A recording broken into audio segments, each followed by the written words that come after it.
மத்தேயு 11:24. நியாயத்தீர்ப்பு நாளிலே உனக்கு நேரிடுவதை பார்க்கிலும் சோதோம் நாட்டிற்கு நேரிடுவது இலகுவாயிருக்கும் என்று உங்களுக்கு சொல்லுகிறேன் என்றார். நியாயத்தீர்ப்பு நாளிலே சோதோம் நாட்டுக்கு நேரிடுவது லகுவாயிருக்கும். சோதோம் ஏற்கனவே அழிக்கப்பட்டு விட்டது. ஆபிரகாம் காலத்தில் அழிக்கப்பட்டு விட்டது. மறுபடியும் சோதோம் கட்டப்படவில்லை. இப்போ நியாயத்தீர்ப்பு நாளிலே மறுபடியும் சோதோமுக்கு ஏதோ நடக்கப் போகிறது என்று இயேசு சொல்கிறார். சோதோம் பாவம் செய்தது, அதை ஆண்டவர் தண்டித்து விட்டார். அவர்களுக்கு மனம் திரும்புவதற்கு வாய்ப்பு கொடுத்தார். லோத்தின் மூலமாக அவர்களோடு பேசினார். அவர்கள் செவி கொடுக்கவில்லை. தூதர்களை அனுப்பினார். தூதர்களை அவர்கள் ஏற்றுக்கொள்ளவில்லை. ஆகினாலே அவர்களை ஆண்டவர் தண்டித்தார். அவர்களுக்கு சரீர மரணம் தண்டனையாக கொடுக்கப்பட்டது. அந்த பட்டணத்து வாசிகள் அத்தனை பேருக்குமே சரீர மரணம் தண்டனையாக கொடுக்கப்பட்டது.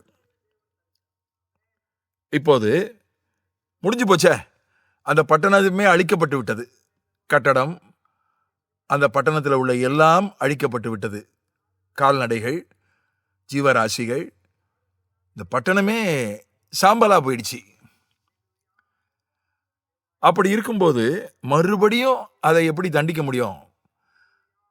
சோதோமை மறுபடியும் நியாயத்தீர்ப்பு நாளிலே தண்டிப்பது என்றால் அது அந்த கட்டடத்தையோ அந்த நிலத்தையோ அல்ல, அதில் உள்ள பொருட்களை அல்ல, அங்கு வாழ்ந்த மக்களை, ஆபிரகாம் காலத்தில் தண்டிக்கப்பட்ட மக்கள், இது அவர்களுக்கு கிடைத்தது இம்மைக்குரிய தண்டனை. ஏனென்றால் நாம் மத்தேயு 12:32 படிக்கிறோம், இம்மையிலும் மறுமையிலும் மன்னிப்பு. இம்மை என்றால் இவ்வுலக வாழ்வு, மறுமை என்றால் அவ்வுலக வாழ்வு, நித்தியம். இம்மையிலும் மன்னிக்கப்படாது, மறுமையிலும் மன்னிக்கப்படாது என்று சொல்லப்பட்டிருக்கிறது. அப்ப இவ்வுலக வாழ்விலும் மன்னிப்பு, நித்தியத்திலும் மன்னிப்பு.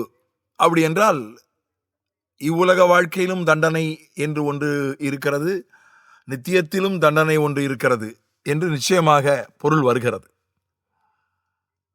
இதை எப்படி புரிந்து கொள்வது?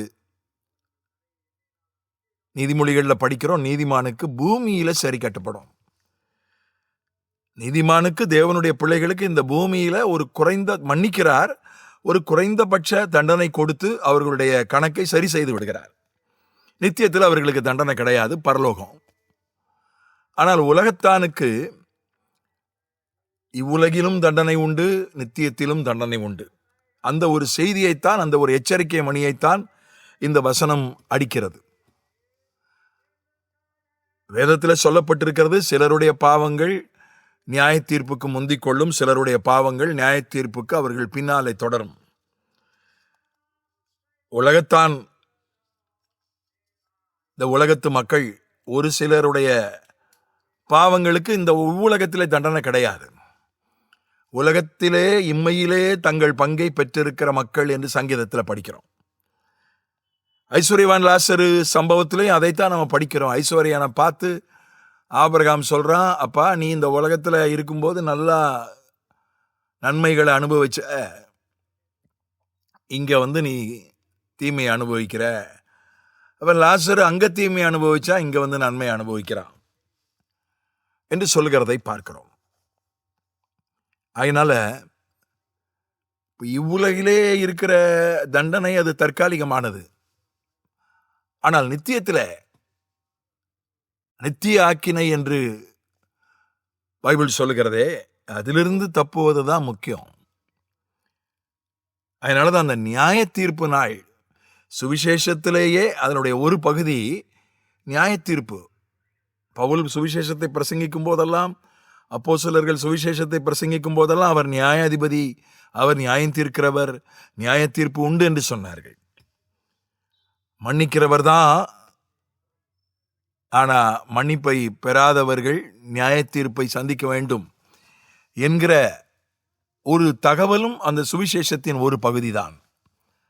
அதையும் நாம் எடுத்து சொல்லாதவரை அது ஒரு முழுமை பெறாத சுவிசேஷமாகவே இருக்கும். ஆமென்.